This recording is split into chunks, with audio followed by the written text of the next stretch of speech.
Hi, I'm Marsha, and this video is a video about my recent vinyl finds. Now, it's been some time since I have made a video. Life's been stressful, work's been real busy, but I did manage to make it up to Michigan to see my sister and nephew several weeks back. And while I was there, we decided to go out and do some record shopping in Detroit. So that's what I'm going to show you in this video, are the records that I picked up. This is not a record store tour video, because tour videos of record stores in Michigan are best done by Steve Carlson.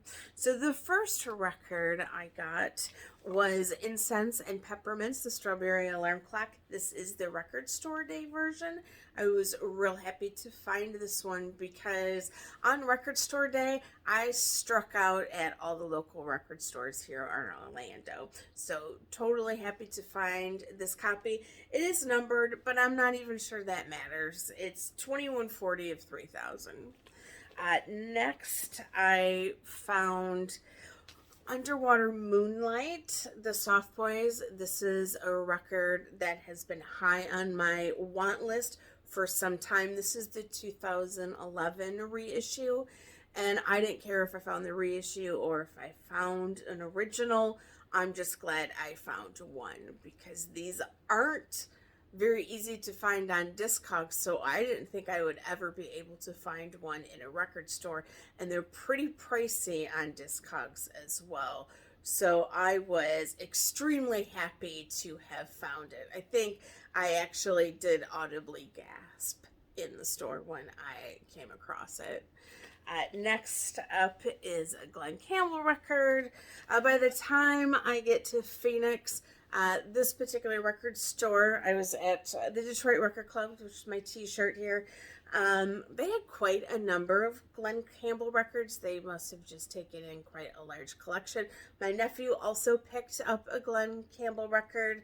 That one escapes my mind at the minute, but I like this record a lot, and I love this cover of him sitting in either a train station or a bus station, because besides By the Time I Get to Phoenix, there's quite a bit of lovin' and leavin' on this record, and I love it when they can tie the cover into the actual material that's on the record.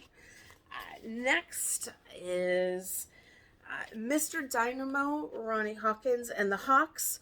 I like a lot of rockabilly. I like a lot of early rock and roll. So this was a no-brainer for me to take home when I came across it. This is his second album, and the Hawks did go on to be the band, but the only one in the Hawks at that time was Levon Helm. He's got some writing credits on here, particularly You Cheated, You Lied, which is also one of my favorite Shangri-La songs. So if you haven't checked that one out by the Shangri-Las, highly recommend it. This is a great album. Again, I like rockabilly, so this was a no-brainer for me. Next, I picked up Curtis Mayfield. It's just about time I finally got this into my record collection. This is a recent reissue, 2023 reissue on this lovely aqua blue vinyl. Not sure how it exactly ties into the album art, but it is a really stunning color. Next is a record I have been wanting to find for some time. Some people may laugh at me for considering this to be a grail, but I really wanted a clean copy of this particular record. This was a record that my mom had when she was a preteen, early teenager, and it's something that I listened to a lot when I was a kid, and it's the soundtrack to Bye Birdie. And when I came across it in the record store, my sister was a couple of rows over from me. She must have seen the expression on my face change, and she said, "What did you pick up?" And when I did this, she automatically started singing the chorus to the song Bye Birdie. I'm going to bring this in just a little bit because I'm sure Steve and all the World's a Stage just want to get a closer look at Anne Margaret. But I love this album. When I got back from Michigan, this is the first one I put on my turntable, and I was just as charmed by it today as I was when I listened to it when I was, 6, 7, 8 years old. Even in my early teens, I still listen to this record. It's just it's just a great soundtrack. It's a great movie. I love everything about this. And then you've got on here in the back, she's dancing. When I was younger, this was one of my dream outfits, this pink outfit she wears in the movie. I'm just really, really excited to have this one.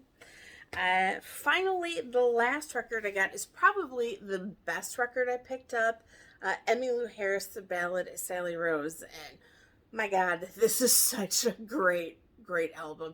This is probably my favorite of hers. I read that when this was released, it was critically panned. It was a commercial failure. There were no singles on it. It is somewhat semi-autobiographical about her relationship with Graham Parsons, and there is a song on here titled Sweetheart of the Rodeo, and I cannot recommend it enough. She is one of my favorite artists, and I have quite a number of records by her, but it's still not enough. Her catalog is so vast, and all the work that she's done with other artists, she's just somebody whose music I don't think I'll ever have all of it. Anyways, thank you so much for stopping by my channel today. Thank you to everybody who subscribed to my channel within the last several months. Thank you so much. Take care, everybody. Bye.